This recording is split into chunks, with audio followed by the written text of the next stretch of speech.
Hace un par de meses atrás, el Juzgado Contencioso Administrativo Federal número 9 ordenó a la Nación y a la Ciudad Autónoma de Buenos Aires que presenten un plan para externar a las personas que permanecen en manicomios por no tener a dónde ir. Es decir, la justicia decidió, que hay que cumplir con parte de la ley de salud mental, la 26657, el tema por el cual hacemos la nota ahora, un par de meses después, primero para ver si se cumplió, pero segundo porque esto en realidad ya la justicia lo había ordenado hace 9 años atrás, en el año 2015. Entonces a mí me quedó, creo como a muchos que nos dan esta noticia, quedamos como perplejos, decimos como no lo cumplieron en 9 años y ahora tienen que cumplirlo. Bueno, pero vamos a ver, para que nos aclare esto, estamos comunicados con el doctor Eduardo Quiroga, del programa Derechos de las Personas con Discapacidad de la Asociación Civil por la Igualdad y la Justicia.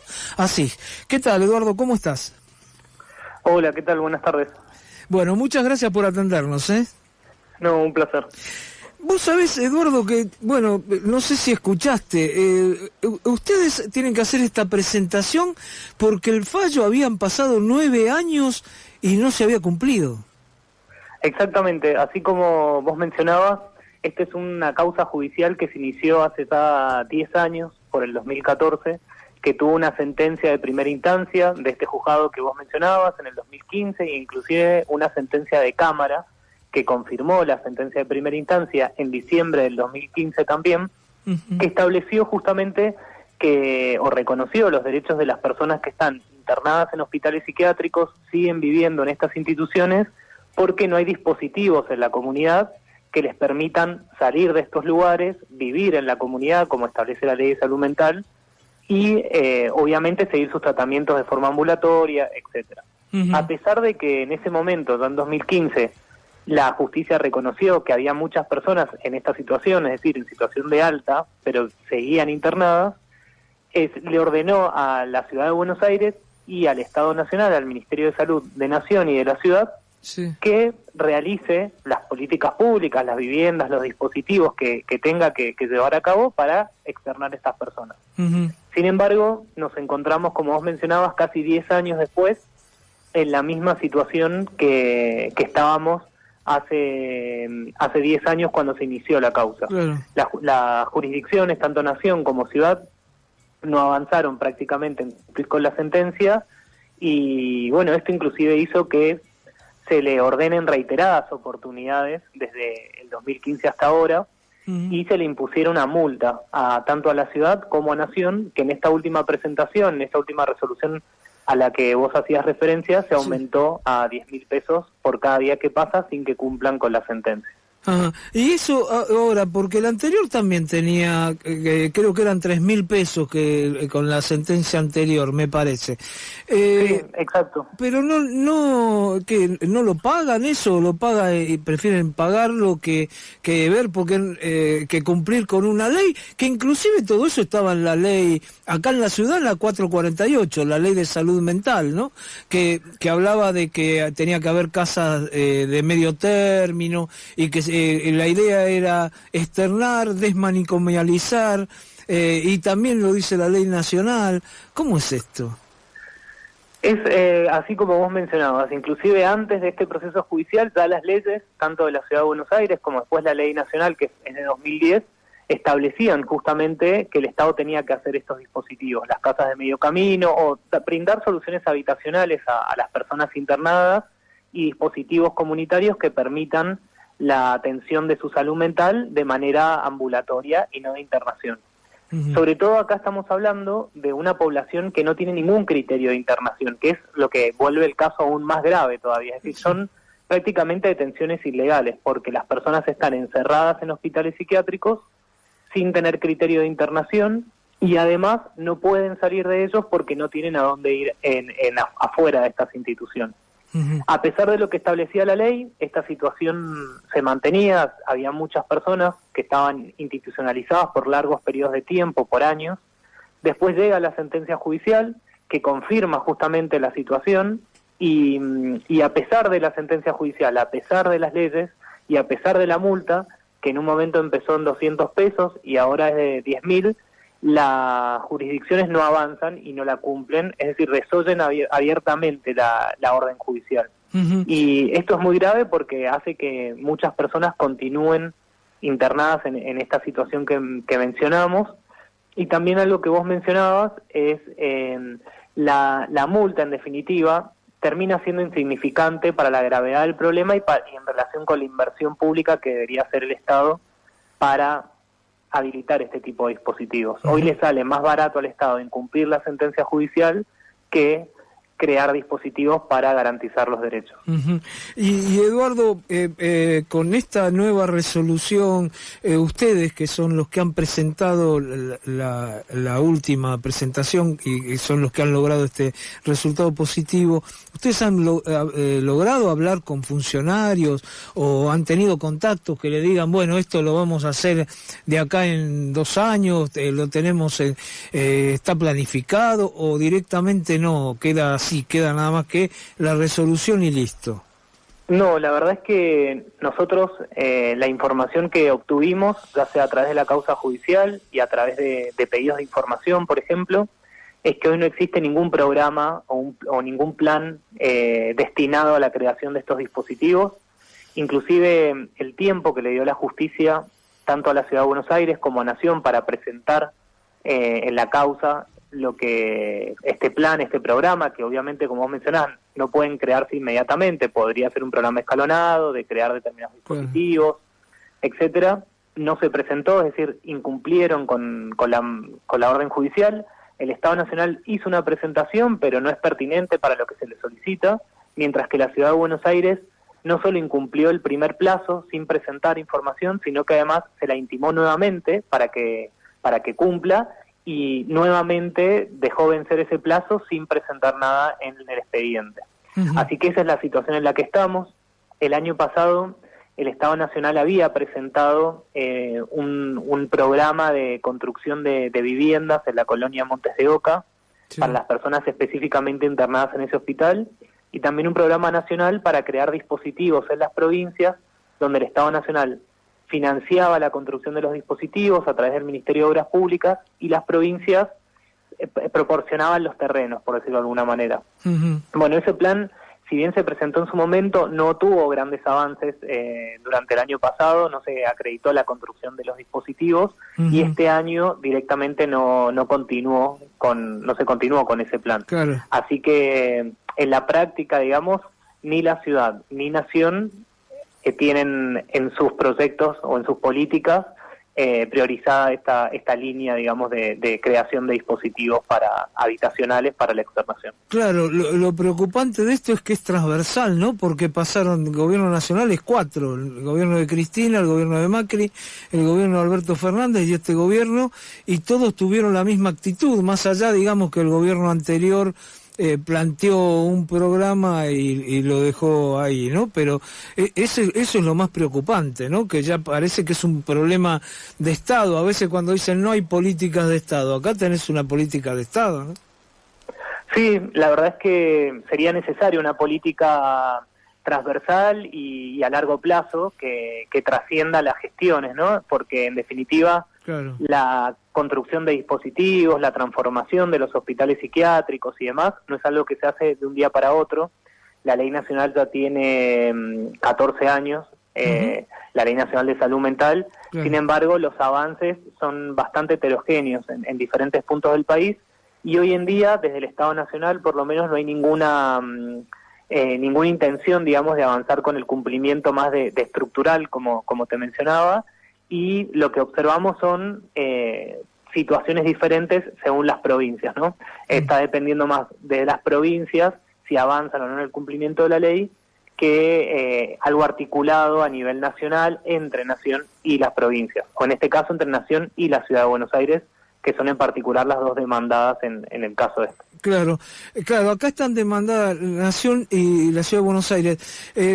Los dispositivos acá, los manicomios acá los conocemos todos, ¿no? El Borda, el Moyano, talleres protegidos. en el resto del país hay también algunos lugares o la situación es diferente, digamos, a la que ocurre acá en la ciudad con este tema, ¿no? Con el de desmanicomalizar. Sí, en el resto del país hay también grandes hospitales, principalmente en la provincia de Buenos Aires y en otras provincias. Sí. Lo que sucede es que, por ejemplo, en la provincia de Buenos Aires hay por lo menos una política pública provincial de Buenos Aires libre de manicomios, que se está trabajando en la transformación de estos dispositivos. Hay inclusive algunas experiencias también previas a la ley de salud mental de creación de dispositivos habitacionales para externar a las personas, como es el caso del programa de externación asistida del Hospital Esteves, por ejemplo, que consiste en la creación el alquiler de casas entre grupos de personas usuarias de los hospitales, del Hospital Esteves, que se externan y van a vivir juntas en pequeños grupos a casas en la comunidad, ¿no? En los barrios. Así hay otras experiencias también, por ejemplo, en provincias patagónicas, en su momento la provincia de Río Negro, la provincia de Chubut también, con un trabajo hacia la sustitución de los hospitales monovalentes. Hay algunas experiencias en Santa Fe también. Lo que vemos es que la ciudad de Buenos Aires en ese sentido no presenta ningún tipo de avances o por lo menos ningún plan de trabajo en el corto, mediano, largo plazo en materia de salud mental que implique la transformación del sistema. Claro. Sobre todo si tenemos en cuenta que el sistema de atención de hospitalocéntrico, de hospital psiquiátrico en la ciudad de Buenos Aires es el segundo más grande del país después de la provincia de Buenos Aires. Es el segundo, según el Censo Nacional, que tiene más personas internadas por motivos de salud mental. Entonces, su responsabilidad de avanzar en esta transformación, inclusive siendo una jurisdicción que tiene una ley propia de salud mental que ya implicaba avances en este sentido desde hace 24 años, ha quedado al contrario de muchas otras jurisdicciones. Claro, uno ve, porque acá en la Ciudad de Buenos Aires la ley de salud mental, la 448, es del año 2000, 24 años ya pasaron, ¿no? Y fue una ley que realmente, bueno, estamos viendo, no se ha aplicado como se debería haber aplicado. Te cambio un segundito, voy a abusar de tu generosidad y te cambio un segundito de tema, porque yo sé que vos trabajás en el tema de personas con discapacidad. ¿Hubo algún avance en recuperar las pensiones que se estaban cayendo? Para que me des un panorama de cómo está esto, porque bueno, les han estado sacando las pensiones a muchas personas con discapacidad. La semana pasada han protestado muchas organizaciones que atienden a discapacitados, con discapacitados frente a la Quinta de Olivo para pedir que el presupuesto siga yendo para que se puedan mantener los terapeutas, para que se pueda mantener el transporte y para que cobren las pensiones. ¿Cómo está ese tema? Sí, lo que nosotros estamos viendo es obviamente la situación de las pensiones, sobre todo a partir de una auditoría que está llevando a cabo la Agencia Nacional de Discapacidad y la modificación del decreto. En particular, todavía no tenemos registro de suspensiones masivas de pensiones por discapacidad, pero obviamente que estamos alerta ante esta situación porque al modificarse el decreto, muchas personas podrían perder la pensión porque dejan de cumplir los requisitos y muchas otras personas podrían, que no son beneficiarias hoy en día de la pensión y que la tienen en trámite, pueden recibir eventualmente denegatorias de acceso a la pensión justamente por la misma modificación. Sí, también tenemos preocupación por lo que se informó en el presupuesto, ya que se contemplan 177.000 pensiones menos para el año próximo en el presupuesto. Esto implicaría de alguna manera la suspensión de pensiones, pero bueno, es algo que todavía por lo menos no se ha concretado, pero sí observamos obviamente que esta puede ser una situación próxima a pasar, porque bueno, el decreto se modificó de manera regresiva, el decreto 432, que es el que regula las pensiones no contributivas a personas con discapacidad. Este decreto había sufrido una modificación el año pasado, donde de alguna manera los requisitos se habían modificado y se habían hecho más acordes a lo que establece la Convención sobre los Derechos de las Personas con Discapacidad.